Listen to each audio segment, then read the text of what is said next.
Hey bro! Hey bro! What's up? Not much. So, I've had a lot of people come up to me recently, like online and in person, and they've been asking me, where do I start as a transgender? How does a person start as a transgender? They just found out. Oh man, I'm not the gender I'm supposed to be. Well, where do I start? I think I would first start by saving up all your money, because that's really important. I know it's really easy to spend money considering what we have now these days, but try and save up, even if it's like 20 or 10 bucks into your savings account if you have your own banking account, or if you can have someone help you out with that. You have a point. I mean, with, therapy and going to see the doctor and, saving up for surgery, I mean, all of these are very expensive. It's very important to make sure that you have a lot of money saved up so you are ready to go through with this transition. Finding a therapist. A lot of people, they don't think they need a therapist. Some states and some doctors don't require you to go to a therapist, but some do. I found a doctor who is the #1 transgender doctor in Denver, and I was able to convince her that I am ready to take that step to start on testosterone. And she did ask me a couple of questions, I will admit, but she did tell me, okay, well, let's go ahead and get you started right away. And I'm like, wait, I get my first shot today? She's like, yeah, of course. So I got my first shot, and after I got my first shot, they sent me to the lab to get some blood work done. So, in my case, I went to a therapist first because I was trying to do it the authentic way. And I had to basically, sit there for a few months and talk to my transgender doctor. It's not that I was making a decision or anything. I already knew it was in my heart and what I was going to be. It was just more or less of a, hey, can you make sure that the doctor I'm going to go to knows? And they will write you a letter of recommendation, and they will say, here's it for your doctor, and then you take that letter and you go to the doctor that you find, or nurse or whatever, and you can start hormones. Which leads us to step 3, which is starting on hormones. But in order to start on hormones, you got to find a nurse or doctor. How do you go about that? Well, there is the thing called the internet, but you can also go to, if you have a friend that is also going through the same process, you can ask them, or you can go to a center and they will have tons of resources for you guys. In order to find a doctor, the best thing to do is just put a little research and time to it. Alright, so now that you found a doctor, ding, you can totally start hormones. Well, when I first started on my hormones, I got the shot, which is the most common hormone treatment that you can get. But if you don't feel comfortable about getting a shot, you can take pills, or you can get patches, and there's actually even a cream out there that you can rub on every single day.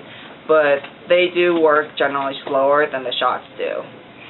For the most part, statistics show that shots are a little more effective with the testosterone treatment, or even if you're an MTF, for those treatments as well, because as an MTF, for males to females, they actually need 2 shots.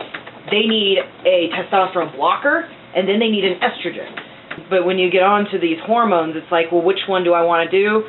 We definitely recommend the shot, but again, the patches work, the creams work, the pills work. If they didn't work, they wouldn't be there as an option. Exactly. There are transgenders out there that don't do any of this. There are transgenders out there who don't want the surgery, who don't want the hormones, and that's okay too. It's your life, it's your choice. You can do what you want to do, and there will be people there to support you. So step number 4 is really personal. You can do whatever you want.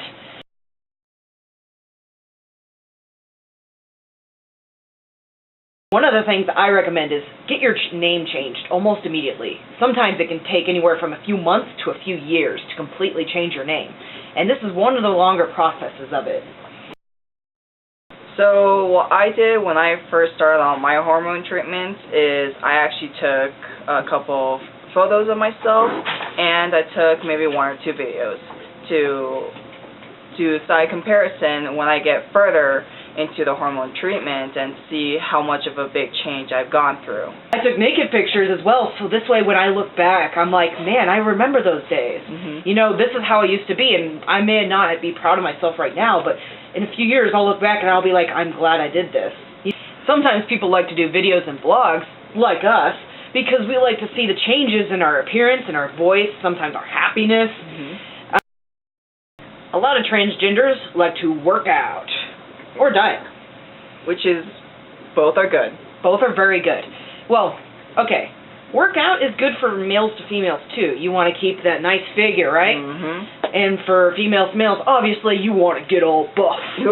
And a drawback to being on hormones is it can affect your health. Sometimes for the better, sometimes for the worse. You may, as a female to male, you can either get one of two as far as the hunger scale goes. You can start feeling hot and hungry all the time, or on the opposite end, you can just not feel that hungry at all. It's essentially puberty again. You're going to have to go through it. Yep. Not to mention the acne. But as far as dieting goes and working out, we just suggest you look it up online. Try and not eat so many sweet stuff, because that stuff really gets to the parts of your body, especially for females to males, where it makes you look more feminine, and you want to try and avoid that. So I know it's gonna suck, but try and eat more veggies and protein, lots of protein. But it will be definitely worth it once you get on a specific diet to your liking, and you get the body that you want. As a female to male, you can also get higher cholesterol and a few other bad things. So, like heart disease and stuff. Mm-hmm. And males to females, you can get stuff, you will probably be more prone to osteoporosis and a few other things. You also gain weight a lot more, too. So maybe avoiding sweets would be a good thing. Just make it a once-in-a-while treat. Yeah. Eat some veggies, eat some proteins, watch how much bread and starch you eat, If you need help with dieting, there's lots of things online. You can talk to your doctor about it. It's the best option. And dieting doesn't mean money saving all the time. Sadly, no. Sometimes it will cost more, which is another thing that you guys need to save up for. And also, if your cholesterol is too high, there is a chance that doctors will stop giving you testosterone because your cholesterol is too high. And they will tell you have to lower down your cholesterol, otherwise we can't give you your hormones. So you got to watch out for that. Yeah, so it's important to be healthy on this, definitely. That's a topic that's not touched upon a lot. Oh, yeah. So if you have any questions or suggestions, by all means, let us know and we'll help you out, because we're doing dieting ourselves and we're pretty pro at it, so yeah. We'll be able to help you the best we can. But for now, I'll ask your doctor. Alright, so another part of step 4 is coming out, but it's a huge topic. Some people it is the pivotal part. If they come out, their family may disown them. If they come out to their friends may hate on them. Sometimes, depending on your neighborhood, you could get huge hatred for it. And so it may not be a good idea to come out. Sometimes you might want to hold off a few years, and that's okay. I mean, yeah, it's great if you start hormones during puberty, but in the end, if you're going to be, in a potentially dangerous situation, just hold off until you're ready. Unfortunately, I come from a very traditional family because both my parents are Asian, and when I came out to my mom, she somehow knew that I liked chicks, and she didn't take too kindly to that, but I was fortunate on the other end to have very, very supportive friends and a lot of safe places to go. So if you guys are lucky to have friends that support you on whatever you decide, then definitely go to them for help. Maybe sometimes even their families are willing to help you out. Also, your local equality center, LGBT center, those can help a lot too. Sometimes they'll even have programs where they can take kids in for a few weeks and help them get on their feet, or help them get a better home if they're going through high school or something. So definitely check that out if you're having difficulties coming out. If you're on the lucky side, though, You can come out to everybody and anybody, Right. and they'll all be supportive, and they'll all be there for you. They may not hand you money for your surgery, but they'll definitely be, a good emotional or mental support. And sometimes that's all you need to get moving on. Mm-hmm. As far as when you come out, it's really up to you in the transition process. I personally recommend that you come out before your voice drops. That's the most noticeable thing.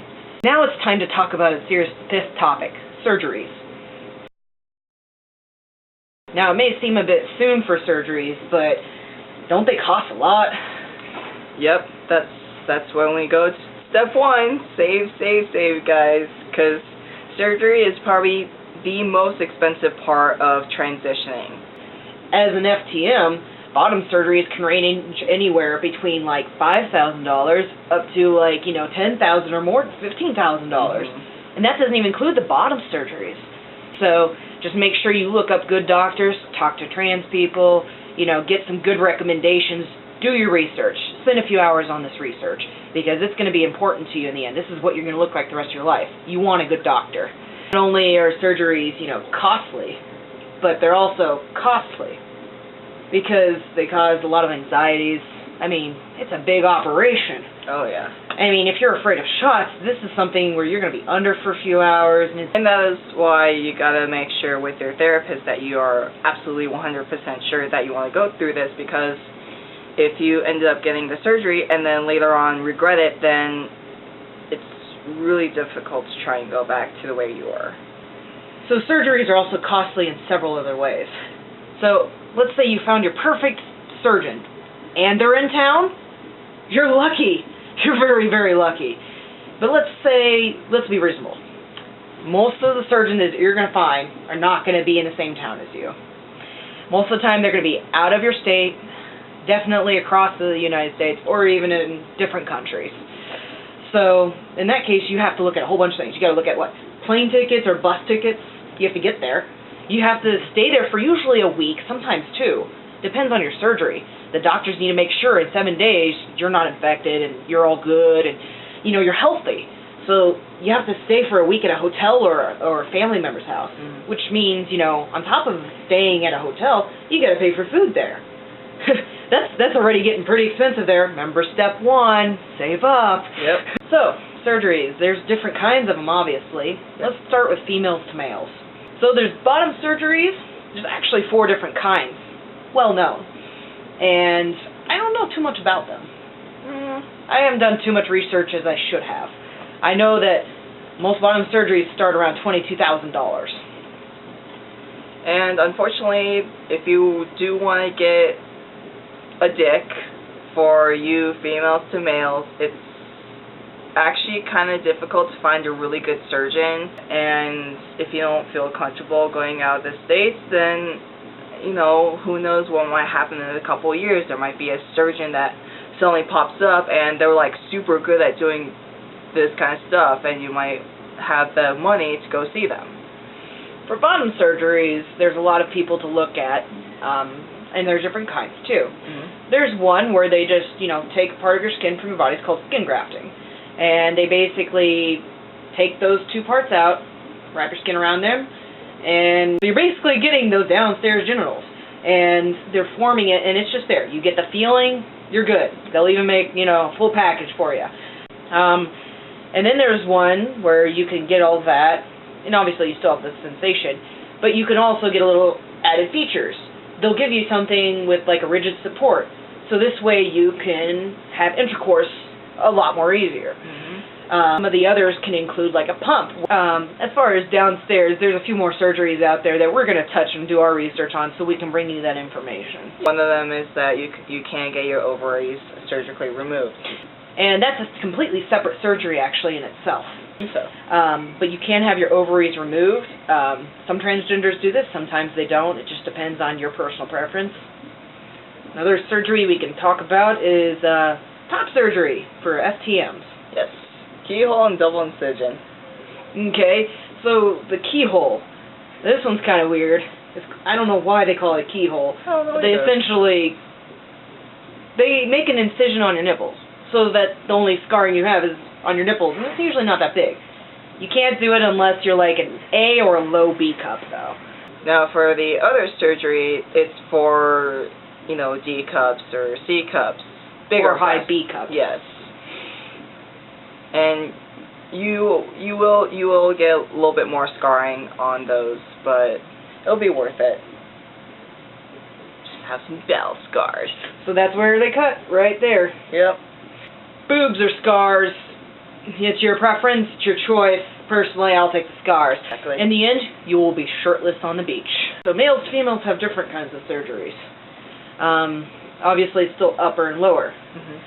I don't know too much about them, but what I do know is that you obviously have to have breast implants, usually silicone, from what I remember, and that's the more expensive of the two surgeries for you guys. The bottom surgery. Snip, snip, snip. Yep. Yeah. Sorry, it's for a lot of ladies, it's better than tucking. So, for males to females, it is take a lot longer to heal for the downstairs, but every male to female that I've met, has been pretty happy they've gone through with that. So experiencing life of transitioning. So one of the first things you get, right off the bat for me, for my first shot, and a lot of people you get a lot more physical energy. A lot of males to females, they experience a lot of mood swings, especially, a month or two in on estrogen. They're going to experience what females experience, You're going to get a wide variety of mood swings. And it's just careful to watch your moods. Sometimes it helps keep a journal. Make sure you're not, going to drive away your friends and stuff, because being a transgender person is very difficult. When you start hormones, you're going to experience more of a sex drive, whether you're female to male or male to female. It's going to happen. I've never seen anybody not experience it. It's just something, you want to keep an eye out on, talk to your doctor about. I know we're promoting the doctor thing, but seriously, they're the ones that are here to help you. They know what you're going through. They're the ones that are going to, step by step, guide you through this. Therapists help too. It's an embarrassing topic, yes. It's a little bit more closed door. For females to males, we're not going to say it, but you do start getting a bit bigger in certain areas. Males to females, after a while, it just won't go up anymore. But I think I started feeling more of my muscles coming on after my second, third shots. And for males to females, it's the opposite. You start losing some of that muscle mass, and you start getting a little more fat around certain areas, like the hips and here, and that's not only from the estrogen, it's also from the hormone blockers. Oh yeah. So you ladies get a little bit more petite, which I'm pretty sure you want to be. During transition, for females to males, you experience facial hair and voice change. Some of the biggest things that you can experience. Which is actually very exciting, because I'm sure a lot of you have always wanted to have facial hair. But in all honesty, it takes a while. Even for males and females, it takes a while for that voice to change. In the meantime, you could start changing it without hormones. Did you know that? I did not know that. And it's a long struggle, and there's lots of tutorials on how to do it, but if you work your voice down or work your voice up, and you purposely push it every day, and you do it consistently, you can train your voice, essentially, before you even take hormones, which is probably a helpful thing in the future, as I've read, because then your voice will be naturally deeper / higher. After a while, males to females, your facial hair won't grow as much. Body hair, not grow as much. You'll still have to shave, unfortunately. And if you have a 5 o'clock shadow, hope you're ready for some waxing. So to wrap up on the going through basic transition things that you're looking forward to, most of the other things will come over a course of time. But the average amount of time, as researched, is about 6 years of transition time. Males, females, or females to males. And why is it that? Because of all those steps we just listed you. By the time you get your name changed, by the time you get your surgeries, by the time the hormones fully change your body. And unfortunately, it doesn't all do it in one day of your first shot or whatever it is you're taking. So you guys got to be patient with this. And even though the full transition may take a few years for you, the hormones are lifelong. Remember that. Yes. Have a little patience. It's a long journey, but it's well worth it. All right, guys. Thanks for listening to the Transition Brothers.